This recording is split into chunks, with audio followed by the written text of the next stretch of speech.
मित्रांनो, आज आपण नेपोलियन हिलचं थिंक अँड ग्रो रिच ही पुस्तकाची समरी ऐकणार आहोत. तर think and grow rich Napoleon Hill याने लिखित एक प्रेरणादायी पुस्तक आहे.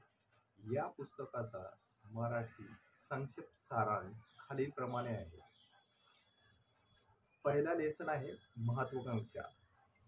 आपल्या मनात असलेल्या इच्छांचा स्पष्ट दृष्टिकोन ठेवून त्याची पूर्तता करण्यासाठी महत्वाकांक्षा निर्माण करणे आवश्यक आहे. दुसऱ्या लेसनमध्ये 11 कोटीच्या ठरावाचा सिद्धांत. पुस्तकात यश प्राप्त करण्यासाठी 13 ठरावाचे सिद्धांत दिले आहेत. या ठरावामध्ये इच्छाशक्ती, आस्था, आत्मविश्वास, युक्ती, योजना, निर्णय, प्रयत्नशीलता, आत्मसजगता अशा घटकांचा समावेश आहे. तिसऱ्या लेसनमध्ये आस्थाविषयी समरी आहे. यशस्वी होण्याच्या प्रक्रियेत आपल्या आत्मविश्वासाचा आणि आस्थेचा घटक अत्यंत महत्त्वाचा आहे. पुस्तकात दिलेल्या तंत्राचा वापर करून आपल्या आत्मविश्वासाच्या शक्तीला वाढवता येऊ शकते. चौथा लेसन आहे स्वावलंबन. आपल्या उद्दिष्टानुसार कृती करण्याच्या पुढे जाणे आवश्यक आहे. आत्मसजगतेने स्वतःला वाढवून आत्मनिर्भर बनवणे आवश्यक आहे. पाचवा लेसन आहे योजनेची सिद्धता.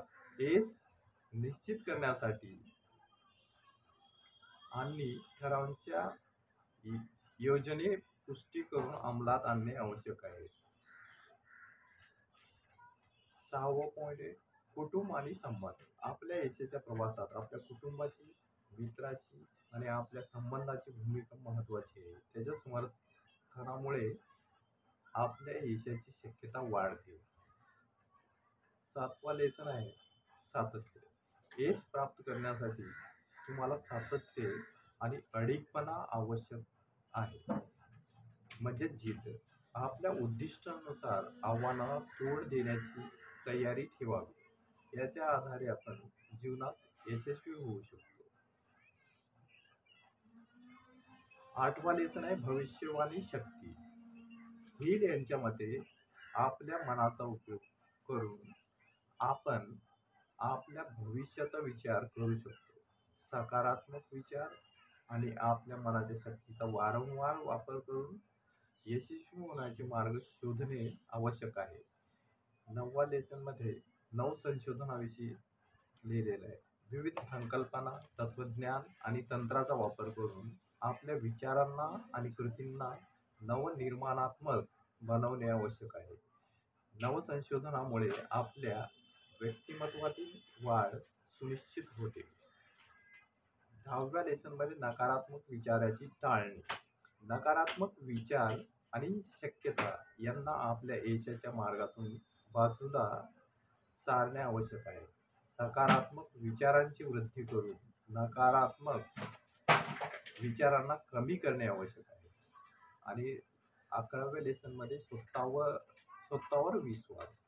आपल्या क्षमताचा योग्यतेवर विश्वास ठेवणे आवश्यक आहे. स्वतःवर विश्वास ठेवून आपल्या यशाच्या मार्गावर दृढपणे पुढे जाणे आवश्यक आहे. आणि 12व्या लेसनमध्ये योजना आणि लक्ष्य याविषयी लिहिले. आपल्या यशाच्या मार्गावर योजना आणि लक्ष्याची निर्मिती करणे आवश्यक आहे. निश्चित योजना आणि लक्ष्यांच्या माध्यमातून आपल्याला अधिक यश मिळवता येईल. आणि 13व्या लेसनमध्ये ध्यान आणि आवडी. ध्यान, योगा किंवा आपल्या आवडणाऱ्या क्रियाकलापांच्या माध्यमातून मानसिक शांती आणि संतुलन राखणे आवश्यक आहे. आणि 14व्या लेसनमध्ये यशस्वी लोकांची परंपरा. आपल्याला यशस्वी व्यक्तीचे चरित्र वाचून त्यांच्या यशाच्या मार्गांचा अभ्यास करून त्यांच्या तत्वांचा आणि तंत्राचा आपल्या जीवनात वापर करून यशाचे रहस्य शोधणे आवश्यक आहे. हे संक्षिप्त सारांश आपल्याला पुस्तकाच्या मुख्य बिंदूची कल्पना देईल. पण पुस्तक वाचण्यासारख्या अनुभवाने तुमचे विचार अधिक गुळगुळीत होते. काही विशिष्ट बाबींच्या अधिक तपशिलाबद्दल तुम्हाला जाणून घ्यायचे आहे का? तर तुम्ही हे पूर्ण पुस्तक वाचूनच त्यात त्यातील जेवढे मी आतापर्यंत समरीमध्ये पॉईंट घेतलेले आहे त्याची सविस्तर माहिती मिळू शकते. चला, धन्यवाद.